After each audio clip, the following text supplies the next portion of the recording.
Pekný deň, vážení priatelia. Nedávno som tak trošku informoval, že dáme niektoré veci vonku. Ako už vidíte, sme na webovej stránke VHO, čo sa týka valného zhromaždenia VHA, pod číslom 77, ktoré sa konalo od 27.5.2024 do 1.6.2024. Ako viete veľmi dobre, ako vás navádzali, čo sa týka určitých klamstiev, že niekto niečo zarezal.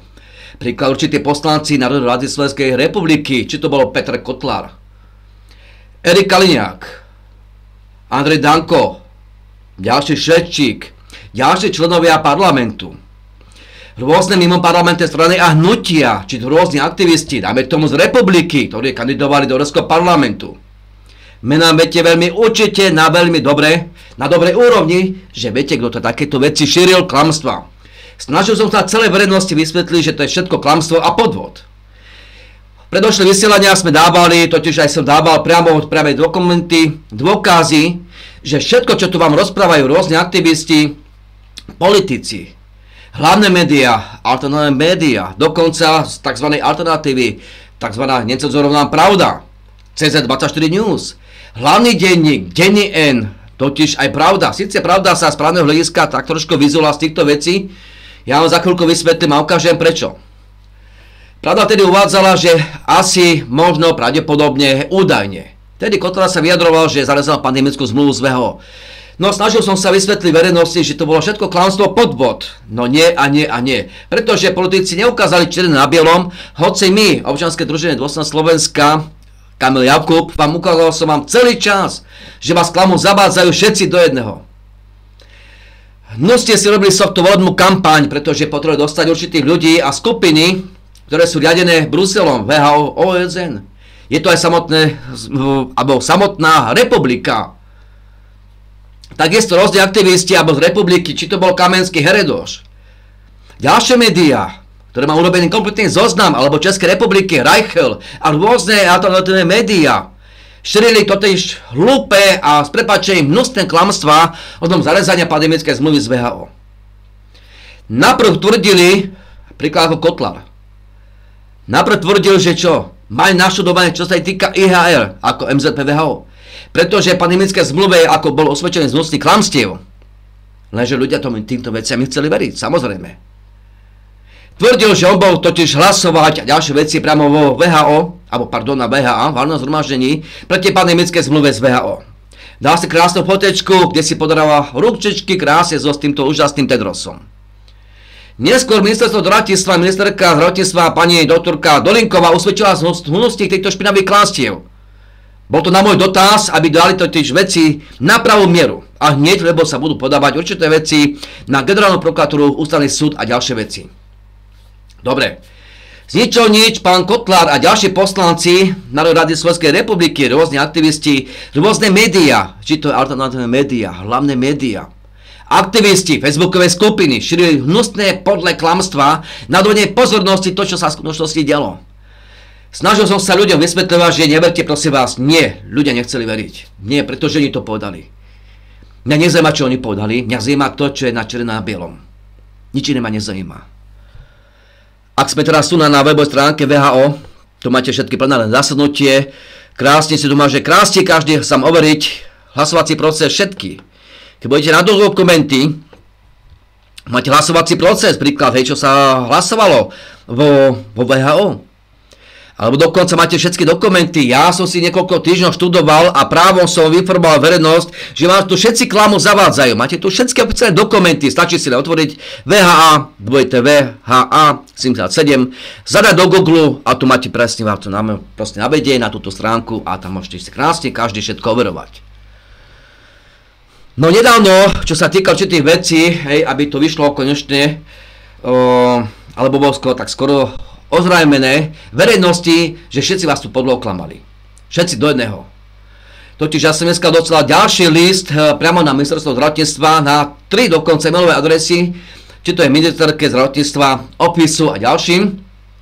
Výločne ministerstvo zdravotníctva, pretože som si vypočul zo 10.6.2024 výbornú reláciu nažive, ako naživo, čo sa týka Radio Express, tak sme v podcaste a tam bolo vysvetľované určité veci. Ja som tento celé video zostrihol ako jedno, iba čo sa týkalo VHO a bude nasledovať po tomto úvode. Každý si môže krásne overiť, že bolo totiž odprezentované to, čo kričím celý čas, že MZP-VHO, tzv. IHR, sú v skutočnosti pozmenujúce a doplňujúce tie, ktoré boli prijaté v roku 2005. To nie sú žiadne nové ani ďalšie veci, že to je nové IHR alebo tzv. Preklady v slovenskom jazyku medzinárodné zdravotné predpisy VHO v roku 2005. No sú to iba len doplňujúce a pozmenujúce, o ktorých sa nebude rokovať nikde. Len tu musia ľudia konečne pochopiť, keď chceme zastaviť tzv. To MZP-VHO, musia ľudia sa postaviť do ulic. Iné východisko, len tieto veci tu není. Bohužiaľ není. Všetci vás hnuste podoklamali a podvedli. To poviem teraz na rovinu. Takže prejdeme týmto veciam.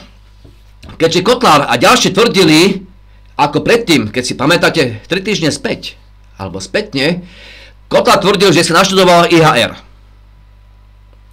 Ku podivu, tento týždeň znova tvrdil, že musia si znova, že on sa musí preštudovať, pretože nemá naštudované. Preto ma týždňami niečo iné tvrdil. Ešte mesiac predtým tvrdil, že mi ďakuje za moje veci, ktoré som mu posielal, ako čo sa týka VHO. Všetci priznali, dokonca 27.5.2024, keď sme boli pred tým Národnou radou Slovenskej republiky, jeden poslanec za Smer SD na pôde parlamentu verejne prehlásil, verejne všetko povedal a priznal, čo sa týka tzv. Ako keby oficiálnym názvom priority vlády Slovenskej republiky. Všetko priznal, aj to priznal dokonca, že všetky dokumenty dostali od občianskeho združenia Dostan Slovenska ako odo mňa. Všetky veci dostali, čo sa týka VHO, OSN, Bruselu, všetky kompletné veci, čo nakoniec verejne to aj priznal. Veď to priznali dokonca aj v apríli 2024 roku, keď som bol priamo účastníkom vo 2 výboroch Národnej rady Slovenskej republiky pre financie, rozpočet a pre zdravotníctvo, kde potom to 16.4. odsúhlasili a odhlasovali moje body, ktoré sa tam vložil. Čo sa týka verejnej diskusie rodom MZP-VHO a pandemické zmluvy z VHO. Áno, hlasovali za. Ako už viete, to 15. mája, čo sa došlo určitým veciam, okolnostiam, samozrejme, malo to iba jeden cieľ, odvrátiť pozornosť v určitých veciach a totiž niektorí členovia vlády za Smer SD nechceli dovoliť a bola verejná diskusia s medzinárodnými právnikmi na medzinárodnej úrovni, ktorými spolupracujeme dlhodobo, kde sme vypracovali určité listy, ktoré boli odoslané v marci, v apríli a máji v tomto roku. Aj to, čo sa týka článku MZP, podľa článku 55, alebo stanov samotných VHO, že sa mali odvolať ešte v januári 2024 a čo sa týka ešte vo februári, marci a apríli v tomto roku. Boli varovaní dokonca aj Kotlár. Nikto to s týmito vecami nič nerobil. Ale klamali verejnosť, pretože sa chceli dostať do Európskeho parlamentu. Či to bolo SNS, Smer SD, Republika, rôzni aktivisti, ktorí pracujú pre LSNS, proste pre všetky zoskupenia, hlavne z Republiky, pretože tu hnusne klamali, zavadzali verejnosť. Dokonca na Uhlíka takisto som zverejnil priame dôkazy, že Uhlík ešte v roku 2021 za tieto veci hlasoval, čo sa týka pozmeňujúcich a doplňujúcich bodov tzv. Všeobecného nariadenia a právne povinného nariadenia, ktoré bolo prijaté v záverečnom hlasovaní v Európskom parlamente 4.10.2022. Išlo to na podpis 23. novembra 2022 a hneďka ten deň to vyšlo do pravoplatnosti, právne povinné a zaväzujúce akty pre celú Európsku úniu. Sú to totiž, že Európska komisia má právomoci vyhlásiť, čo sa týka rôznej zdravotnej krízy, pandemické krízy, presne to, čo bolo v roku 2020 až 2022. Vtedy z roku 2021 schválili EUHERA, ECDC, ďalšie brutálne veci, EMA, proste kompletné veci. Príklad, že EUHERA, ako dal som priame dôkazy, všetky bude riadiť, všetky zdravotné krízy a pandemické krízy. Ako už viete o tej vtáčej chrípke. Lenže ďalšie veci, ja som totiž tak trošku informoval aj všetkých poslancov a práve tieto dokumenty od roku 2021 som všetky dokumenty odoslal poslancom a ministerstvám Slovenskej republiky. Dokonca rôznym skupinám, dokonca niektoré politické strany, zoskupenia, potom médiám, potom rôznych tzv. Celoslovenská akcia, na tzv. Osveta, čo sa týka MZP-VHO a pandemické zmluvy.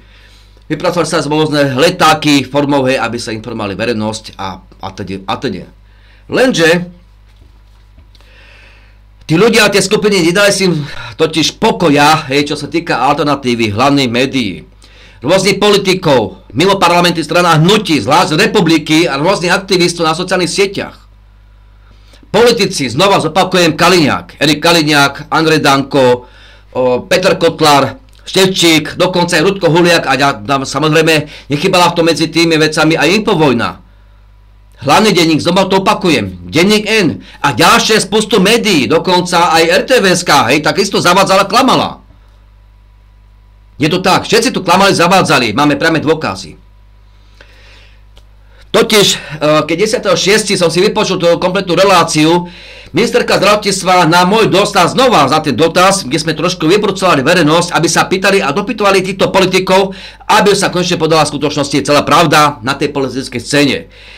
Ministerka zdravotníctva, za čo ja jej ďakujem, je to tak, pretože konečne podala ľuďom pravdu, nikto nič neodmietol. Nikto neodmietol žiadne MZPVO, ani pandemickú zmluvu z VHO. Na základe týchto vecí som dosielal určité veci ministerstvu zdravotníctva. To je dnešným dňom, áno, tam bolo, ako tu vidíte sami, ako som oslovoval. Takže ďalšia fotografia. Tu som teraz napísal jasne, nechcem ukazovať nič, pretože nie je potrebné pre vás, ani pre ostatné skupiny.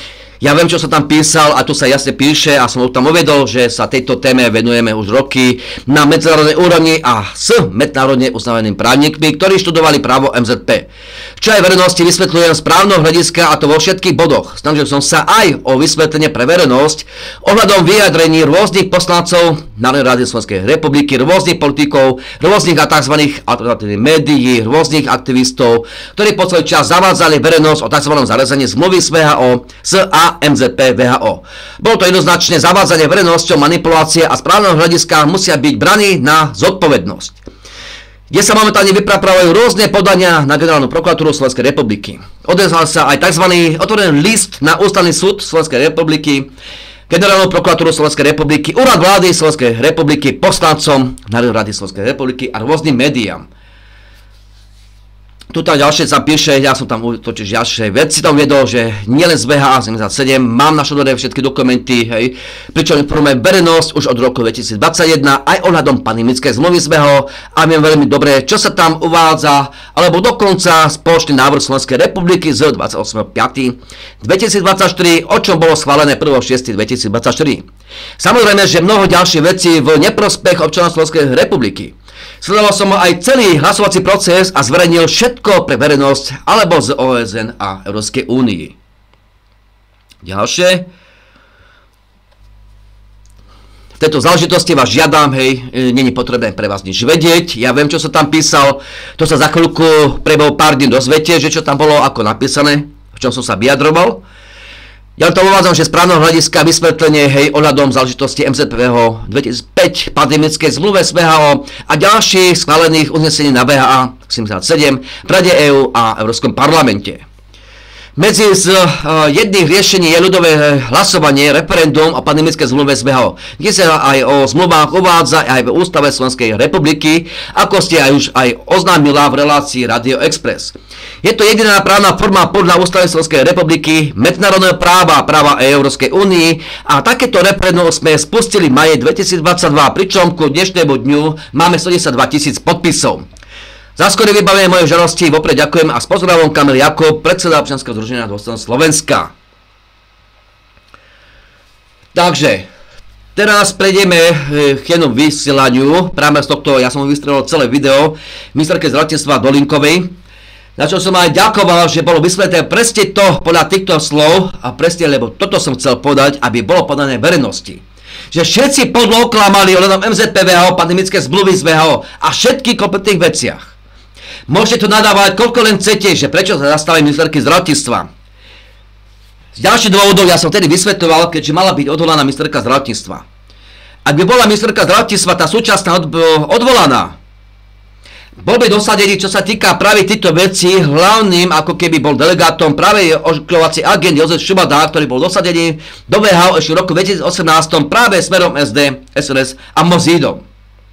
Je to tak, aby on prevzal tu tzv. Velenie alebo vedúcu delegáciu Slovenskej republiky vo VHA, Ja som aj predtým vám ukázal totiž nie ako keby dokument, ale totiž oficiálne, ako Jozef Šubada rozpráva až po odhlasovaní prijatia pandemickej zmluvy z WHO, alebo dokonca MZP WHO. Až po odhlasovacom procese rozprával svoje pripomienky. Bohužiaľ už bolo neskoro, mali robiť pripomienky už počas hlasovania. Lenže my sme tam mali zaspať aj Európskou komisiou, kde sa tu krásne môže každý overiť. Vám ukážem za chvíľočku. Práve v tomto plenárnom zasadnutí, hneďka máte za začiatku, kde sa tam rozpráva, tento pán, ktorý teraz rozpráva, na záverečnom akoby plenárnom zasadnutí odklepol, že všetko bolo prijaté, schválené s týmto zavedeným kladievkom, čo tu má to. Stačí si to všetko odsledovať, spustiť si to, božia ľudia, lenže pán Šubada má černé okuliare nasadené, aby ho nebolo spoznať.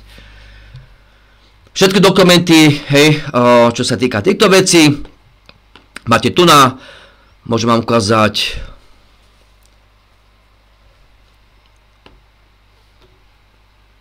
takže 1.6.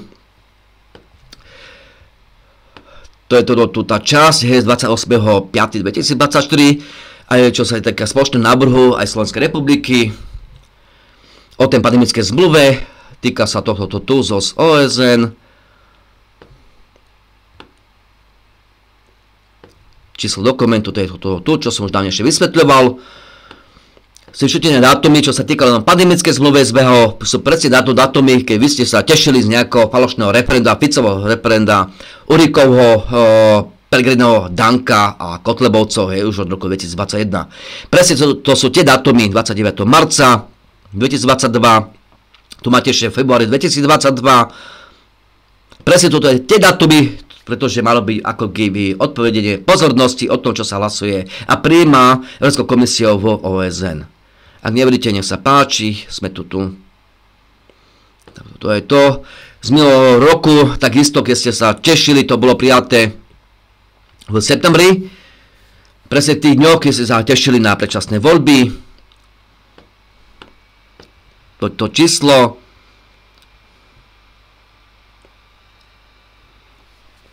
Takže otvorím si to číslo. Máme 3.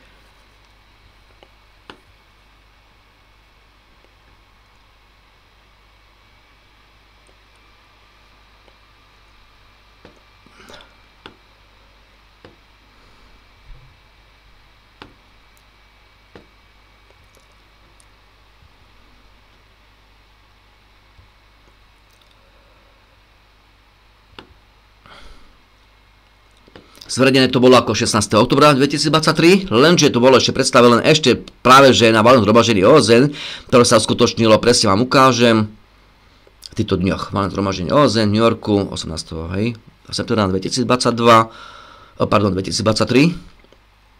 Pandemické zmluve vám hneď ukážem.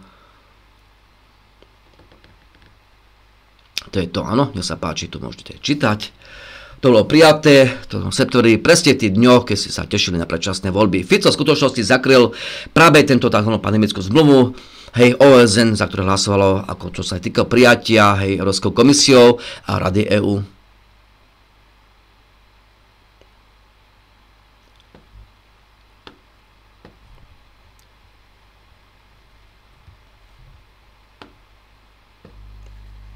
Nech sa páči, to je ono.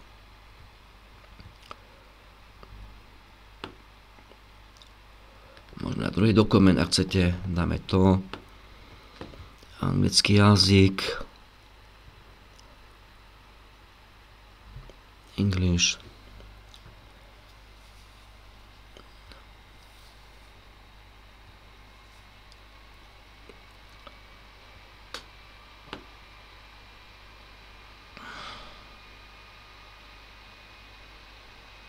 To je to na ten dátum, áno.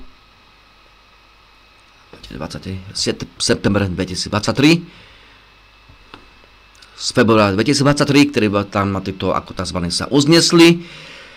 To bolo takisto, keď ste sa tešili na to referendum. Áno, to bolo všetko zakryté, krásne zakryté a hľadanie pozornosti.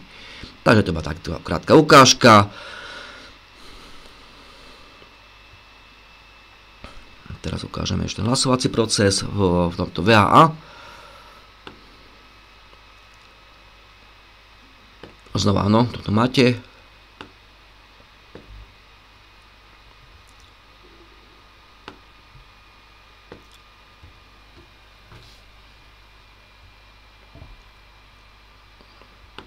Dátum 1.6. Číslo dokumentu.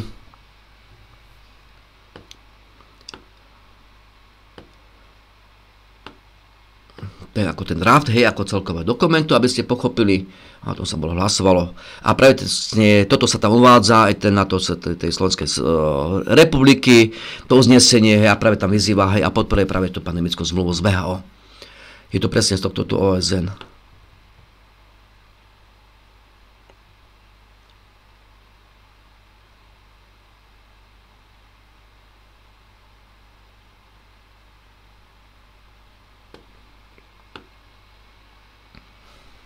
Ono, keď pôjdete ďalej, hej, tam sa ako nasledujete, máte tam aj dokonca takéto veci. No, toto máte.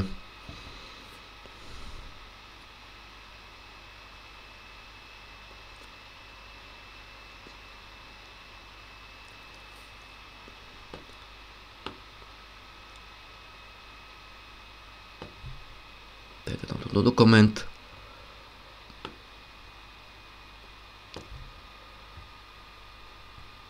Ja sa otvoríme, ak chcete.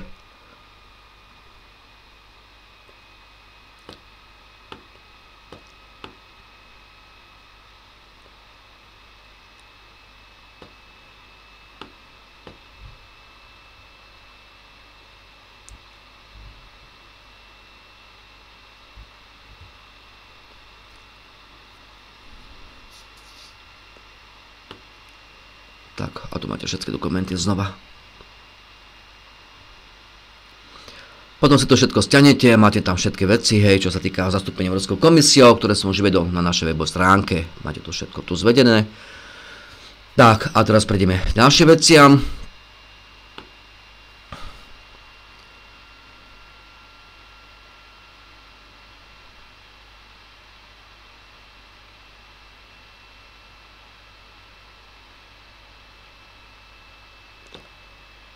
Tak tu. No. Sme mali.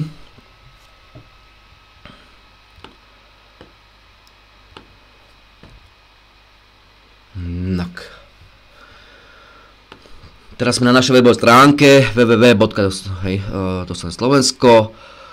Tu máte všetko, tu máte, som zverejnil všetky dokumenty, toto článku máte aj odkazy, priame linky, kde si to krásne môže každý všetko overiť, ak nevie, ako tom chodiť.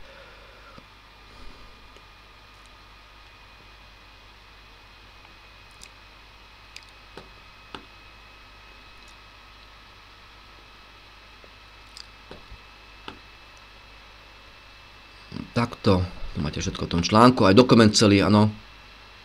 O tej pandemickej, o tom všetko, pandemické zmluve, dokumenty, oficiálne, všetko to máte. V slovenskom jazyku. Čo bolo prijaté, čo bolo schválené. Toto bolo prijaté, že ďalšie zasadnutie ENB sa bude konať v júli 2024 v hybridnom režime a tlmočenie, pričom dátumy musí čo najskôr potvrdiť tzv. Sekretariát, aby zvážili a odsúhlasili svoj pracovný plán a plán stretnutí a v prípade potreby zvážiť jeho aktualizácie. Metóda práce ENB bol v súlade s týmto rozhodnutím a rozhodnutím SSA 2.5.2021.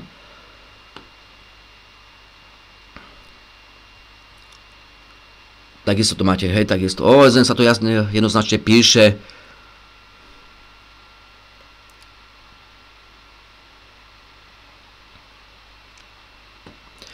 Oni vám tvrdia, že až v roku 2025, lenže to sa píše, alebo skôr, hej, mimoriadne zasadnutie Svetového zdravotníckeho zhromaždenia, ak je to možné, v roku 2024 len s jedným bodom programu, a to je iba čisto výlučne pandemické zmluvy z VHO. Tu máte černé na bielom, tento dokument som zverejnil a každý si ho krásne môže overiť práve na tejto stránke. Pardon. v týchto dokumentoch. Vám ukážem ešte znova, kde tu máte hľadať. Takže vám ukážem.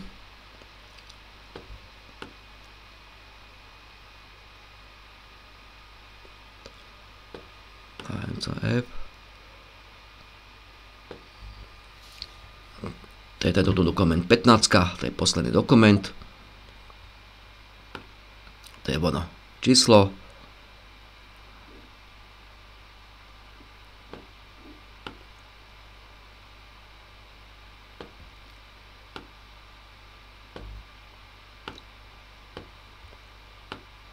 To je ono. Tak. Po tejto ukážke prejdeme, ako bude to nasledovať to video. Pani ministerky zdravotníctva, pani Dolinkovej, za čo aj ďakujem. A viem, prečo sme to urobili v tejto veci. Kde sa tam jasne ona takisto vyjadruje ohľadom týchto vecí, že všetci vás to oklamali, podlo vás zabádzali, oklamali, že niekto niečo zarezal ohľadom pandemickej zmluvy z VHO, MZPVHO, tzv. IHR. Jednoznačne podal verejnosti, nikto nič neodmietol. Dokonca potvrdila mi aj to, že Slovenská republika bude mať právo tých 18 mesiacov sa ako keby odvolať voči MZP, pardon. A čo sa týka pandemické zmluvy z VHO, to je to samé. Nikto tu nič nezarezal, Kotlár nič tu nezarezal, ani Danko, ani Kaliňák, ani proste Ševčík, ani Republika s Hredošom, proste nikto nič, ani žiadne alternatívne médiá, alebo hlavne médiá. Boli ste hnusne podvedení a oklamaní, bohužiaľ, keď nás nepočúvate, iba človek ukázať černé na bielom, bohužiaľ, nie je vás ľúto. Dokonca ministerka zdravotníctva jasne sa vyjadruje, že Slovenská republika bude mať právo ako občania sa k týmto veciam vyjadriť, ako čo sa hľadom týka pandemické zmluvy z VHO. Ja som to tak trošku informoval, ako už viete. Podľa ústavy Slovenskej republiky medzinárodné právo a čo sa týka medzinárodných zmluv, môžeme to len zastaviť, prijať alebo odmietnúť len čisto ľudovým hlasovaním, a to je referendum. Čo samozrejme ministerka zdravotníctva práve v tomto na stretnutí alebo Radio Express jednoznačne povedala, že takto sa môžeme my vyjadriť ľudia. Bohužiaľ, takto to je. Ďalšie takisto tam ho osvedčila sklamstie všetkých do jedného, nielen od tohto, že nikto nič niekoho neodmietol, ale dokonca súhlasím s týmito vecami, kde chcem prísť, čo sa týka na verejnú diskusiu s týmito medzinárodnými právnikmi. Aj to sa mi tam ozrejmilo v tomto dnešnom liste, priamo ministerstva zdravotníctva, čo sa týka medzinárodných právnikov. Ako už tie mená určite poznáte, či to je Filip Kruse, hej, potom Maria Hubler z Rakúska, dokonca Sylvia Brand, alebo ďalšie z Holandska, z Nového Zélandu, z Austrálie, kde sme tam založili medzinárodnú organizáciu ešte v roku 2022. To sú práve že tí ľudia, tie skupiny ľudí, ktorí organizovali obrovské štrajky v Ženeve počas zasadnutia valného zhromaždenia VHA 77 v Ženeve. Je to tak, teraz budeme mať tento týždeň medzinárodnú konferenciu, práve že začína sa utorok a stredu, budúci týždeň vo večerných hodinách, keďže je to podľa londýnskeho času na 19. hodinu. Všetky veci budú prezentované, pretože dostal som otázky, ako to pokračuje na Slovensku, takže budem ich informovať. Samozrejme, že sa to bude znova totiž prednášať aj čo sa týka online v týchto veciach. No a teraz prejdeme na vysvetlenie pani ministerky zdravotníctva, kde konečne podala a všetko vydala na pravú mieru celej verejnosti. A teraz som veľmi zvedavý, ako teraz budú všetci konať. Máte možnosť sa zapojiť, čo sa týka do nášho referenda, našej petícii, ktoré nájdete na našej webovej stránke. Ešte chvíľočku. Takže pôjdeme na petícia.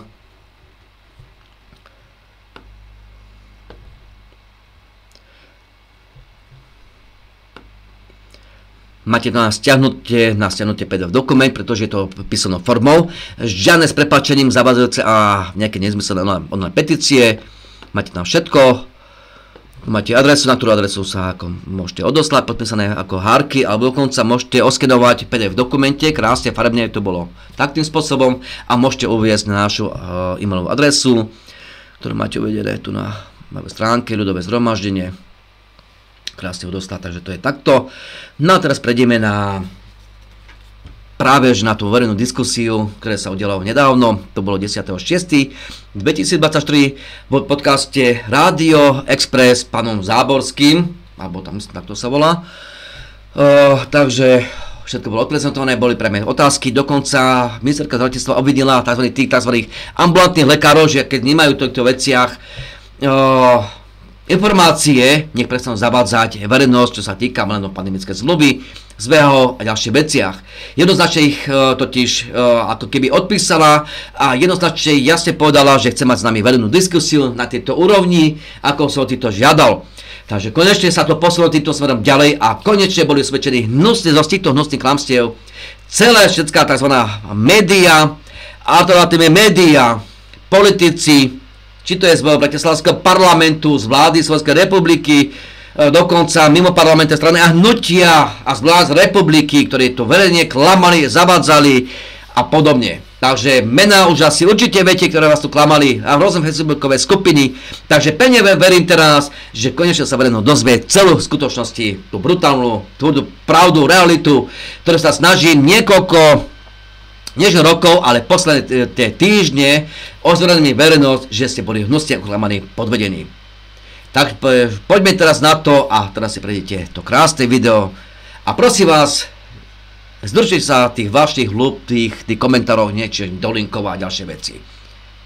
Vás na to upozorňujem. Keď neviete, o čo sa to teraz momentálne jedná, tak jedná sa momentálne o vaše deti.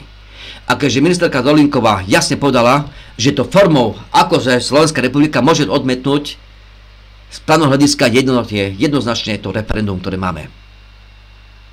Iné možnosti tu neexistujú. Podľa MZPVHO to mám pripravené ďalšie veci. Budete milo prekvapení, ako sa dá ešte to urobiť, čo sa týka nadmetnutí. Bohužiaľ MZPVHO nedá sa to urobiť žiadnou petíciou ani žiadnym referendum.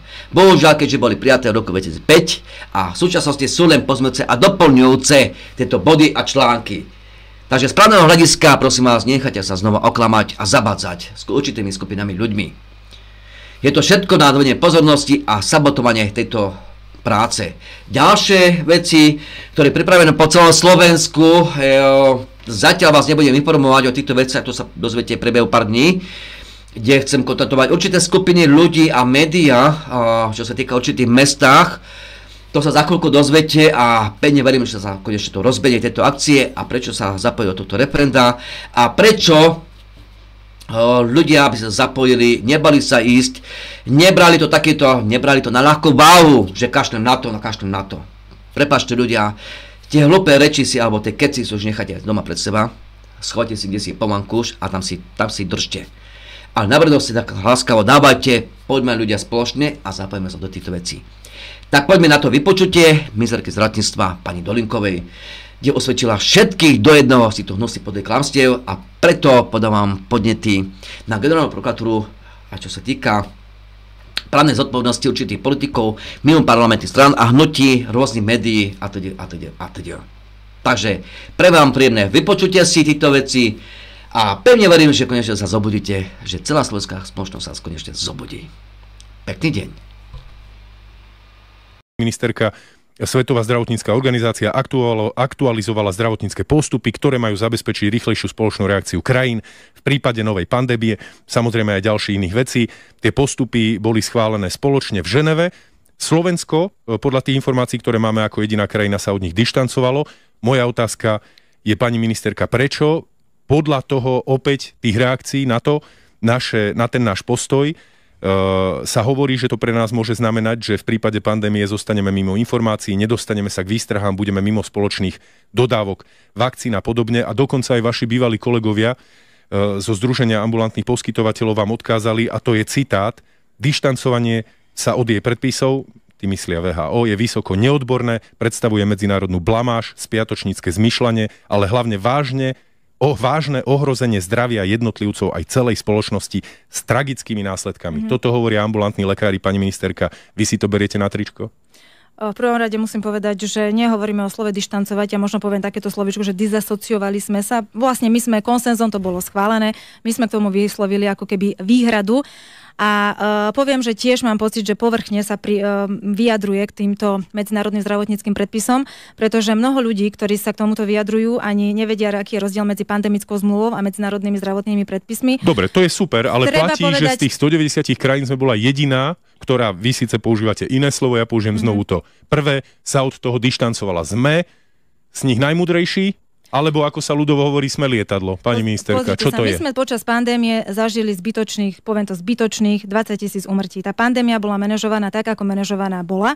A myslím si, že nebolo to samozrejme rozhodnutie ministerstva zdravotníctva, že sme takto postupovali, treba povedať. Koho že to bolo rozhodnutie? Máme tu aj splnomocnica vlády pre manažovanie. Myslíte pána Kotlára? Pre manažovanie pandémie. On sám sa mohol rozhodnúť, v žiadnom prípade viete, zase rozprávate niečo, čo nie. Hovorím, že máme tu niekoľko inštitúcií, ktorí sa venujú vyšetrovanie manažmentu a riadenia pandémie. A ja som chcela tým poukázať, že máme tu aj tento inštitút kvôli tomu, že tá pandémia naozaj na Slovensku bola manažovaná nekompetentne, neodborne a žiaľ doplatili na to ľudia. A treba povedať, že na tomto 77. Svetovom zdravotníckom zhromaždení sa ani neplánovalo, že sa budú príjmať finálne znenie alebo finálna verzia týchto medzinárodných zdravotných predpisov, pretože o pandemickej zmluve sa ešte predtým týždeň rozhodlo, že vzhľadom na to, že neboli vyrokované tie jednotlivé články, tie krajiny sa neuzniesli na konsenze na týchto článkoch, tak to bolo presunuté vlastne o rok. Čiže až maj 2025 bude sa rokovať alebo schváľovať tá pandemická zmluva. Tie ostatné krajiny vedia to isté, čo hovoríte vy. Napriek tomu s tým súhlasili a nechali si, pani ministerka, sekundu. A nechali si ten rok, teda, dobre, veď máme tam pripomienky, no tak máme rok na to, aby sme na nich popracovali a v 2025 to môžeme teda spolu schváliť. Prečo Slovensko sa dištancovalo aj od toho? Prečo sme neni s nimi, s celým svetom vlastne, a nehovoríme to isté? Máme výhrady, ale máme rok na to, aby sme tie výhrady spolu v tom VHO teda prekonzultovali a hlasujme. Tak povedzte, je toto rozhodnutie z pána Petra Kotlára, alebo o čo tu ide? Nie je to rozhodnutie pána Petra Kotlára. Peter Kotlár ako splnomocnenec vlády nezastupoval Slovenskú republiku, pretože nemá na to mandát, aby ho zastupoval na rokovaní Svetového zdravotníckeho zhromaždenia.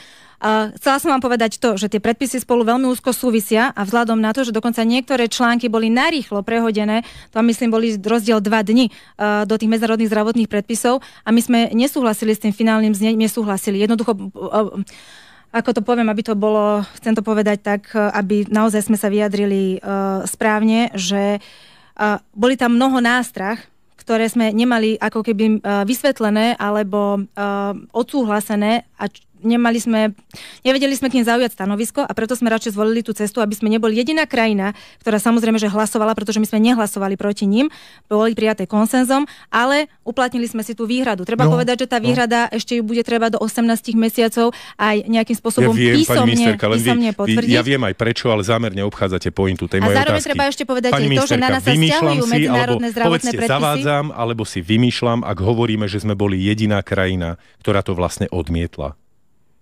My sme sa od nich dizasociovali, neodmietli sme, pretože boli prijaté konsenzom.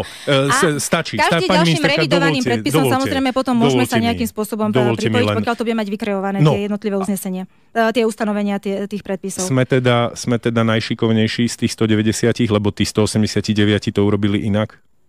Nemyslím si, že sme najšikovnejší, tak prečo samozrejme. Sme museli ako možno sme viacej opatrní. Zo 190 krajín. To znie zvláštne, pani ministerka, ale uznajte, to je, ja to nechcem komentovať nejako. My sme nezostali nejakom vzduchoprázdne alebo vzduchopriestore, pretože tu niekto teraz hovorí, ako keby my sme stále neboli právoplatným členom Svetového zdravotníckej organizácie. My sme naďalej právoplatným členom, na nás sa vzťahujú tie zdravotnícke predpisy, ktoré boli prijaté v roku 2005. Áno, len sme sa odstrihli od týchto v tomto momente. Ale oni sa budú nejakým čase, nejakom spôsobe zase nejakým spôsobom revidovať a k nej sa potom môžeme prípadne zase pripojiť. No, ja by som len zopakoval, pani ministerka, to, čo hovorí Združenie ambulantných poskytovateľov, vážne ohrozenie zdravia jednotlivcov aj celej spoločnosti s tragickými následkami. Preháňajú to? Lebo to, že sme sa k tomu nepripojili, to je reakcia na to. To ja neviem, že podľa čoho z Združenia alebo Zväz ambulantných poskytovateľov takéto stanovisko dali, pretože naozaj oni neboli účastní tých rokovaní. My sme tam mali zástupcov za Slovenskú republiku. Dobre. My sme boli iba gestorom samozrejme všetkých týchto rokovaní, pretože netýka sa to iba ministerstva zdravotníctva, tam sú viaceré ministerstva, ktoré do toho čo majú povedať. Dobre, pani ministerka. Už len dodám, že o nápravu, ale vyslovene, že o nápravu toho, aby sme sa k tomu pripojili, vás žiada aj, myslím, Liga za duševné zdravie a psychológovia. No tak ak aj ambulantní poskytovatelia, aj títo hovoria, že teda máte zjednať nápravu, aby ste predišli ďalším škodám, ktoré toto rozhodnutie spôsobí, čo urobíte? Však ste hovorili, že už požiadali. Veď vám to vravím, ak vás títo ľudia žiadajú o okamžitú nápravu, Čo urobíte? Pozrite, ja som o tejto situácii celého rokovania v Ženeve informovala vládu Slovenskej republiky na 2 zasadnutiach, pretože aj z môjho pohľadu je to naozaj téma, ktorá sa netýka iba rezortu zdravotníctva, týka sa Slovenskej republiky ako takej. Áno. Takže celá vláda bola informovaná aj predtým, ako začalo zasadnutie, aj potom následne ten týždeň, keď sme sa vlastne mali do 2 dní rozhodnúť, ako ideme k tomu schváleniu pristúpiť. Čiže myslím si, že vzhľadom na to, že to je téma, ktorá zaväzuje celú Slovenskú republiku, ak takáto nejaká oficiálna požiadavka príde, budeme sa ňou zaoberať na vláde, na rokovaní vlády. Zdravotníctví vám to nie je ani trošku ľúto, že sa to takto komplikuje? Postupujeme vždy, ja to konzultujem aj so zborom poradcov pána premiéra, rokujeme naozaj o tom veľmi intenzívne, pretože nechceme urobiť žiadny ako keby krok mimo a ja som presvedčená o tom, že s plnou vážnosťou si stojíme za každým krokom, ktorý sme urobili. Dobre, ja som prečítal tie stanoviska vašich kritikov, tak